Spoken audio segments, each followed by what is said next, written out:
कैसे होगा कि इतनी बड़ी ताकत एटॉमिक पावर्स के मुकाबले में मुसलमान दोबारा मैदान में आकर और जीतते चले जाए।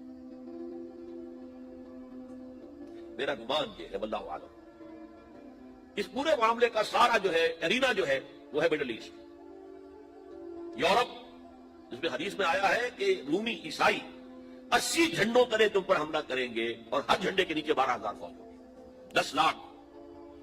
और मुझे हाल ही में मालूम हुआ है कि आजकल जो एक डिवीजन होता है वो 12,000 का होता है, तो 80 डिवीजन आर्मी आएगी। लेकिन मालूम ऐसा होता है कि रूस, चाइना, जापान और मेरे ख्याल में इंडिया भी ये न्यूट्रल रहेंगे, निपट लो आपस में। तुम इब्राहिमी कौमों का झगड़ा है ना कि फिलिस्तीन किसका है, मुसलमान कहते हैं हमारा है, यहूदी कहते हैं हमारा है, ईसाई कहते हैं हमारा है, तो निपट लो, सेटल योर स्कोर्स।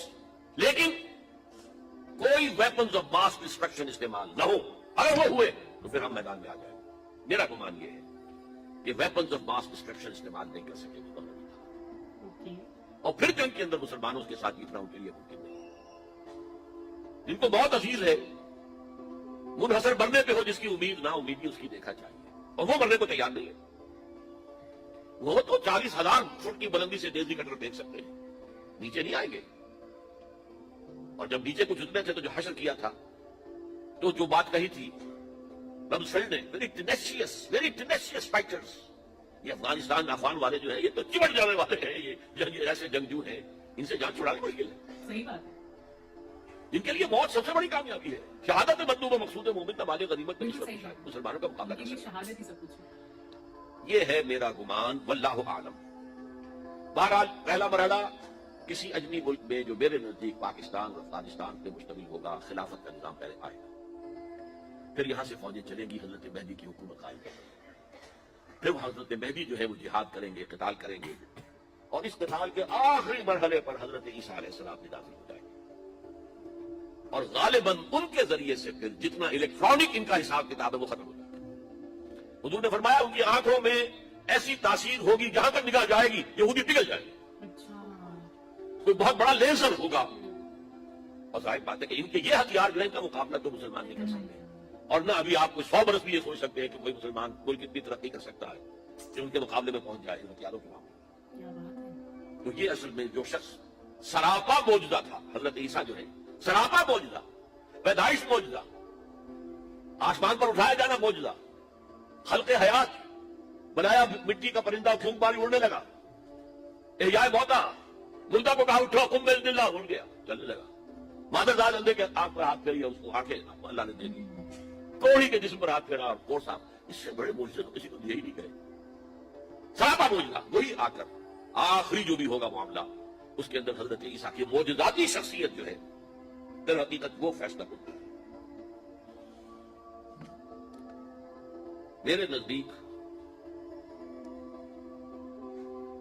ये है वो चीजें जिसकी बिना पर मैं समझता हूं कि हालात जो है जिधर जा रहे हैं, हजरत ईसा के आने के बाद 2 नतीजे निकलेंगे।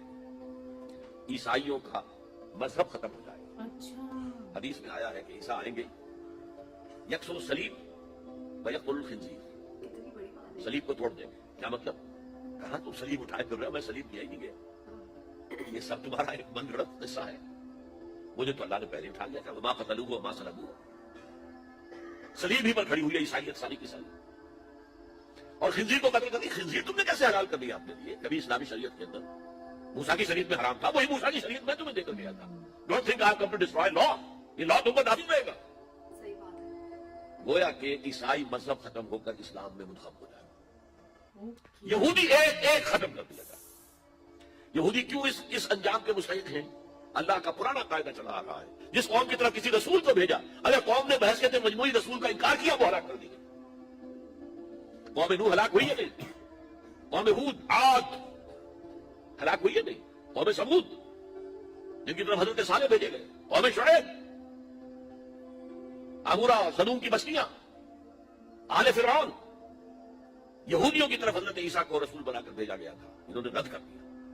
मोहम्मद रसूलुल्लाह को रद्द कर दिया सल्लल्लाहु अलैहि वसल्लम। ये उस सदा के मुस्तहिक हो चुके हैं, लेकिन वो सदा उनका रसूल ही उनको आकर देगा, इसीलिए उन्हें उठा लिया गया। एक पॉज आ गया है, मुस्तहिक तो हो गए थे उसी वक्त हजरत ईसा के जमाने में कि हलाक कर दिए जाए, لیکن حضرت عیسیٰ کے زمانے میں حضرت عیسیٰ کو اٹھا لیا اور ان کا معاملہ جو ہے وہ ملتوی کر دیا. اچھا. جیسے کسی کو پھانسی کی سزا تو ہو جائے لیکن ابھی ایگزیکیوشن نہیں کی ہے. صحیح بات. ایگزیکیوشن جو ہے وہ ڈیفر ہو گئی. یہودی ختم, عیسائیت ختم, اور عیسائی سب مسلمانوں کے ساتھ شامل ہو کر ایک ملت واحدہ بن جائے گی. پھر اگلا مرحلہ آئے گا گلوبلائزیشن کا, حضرت مسیح کے ہاتھوں ہوگا وہ پوری دنیا میں وہ اسلام کا نظام قائم. بہت بڑی بات ہے.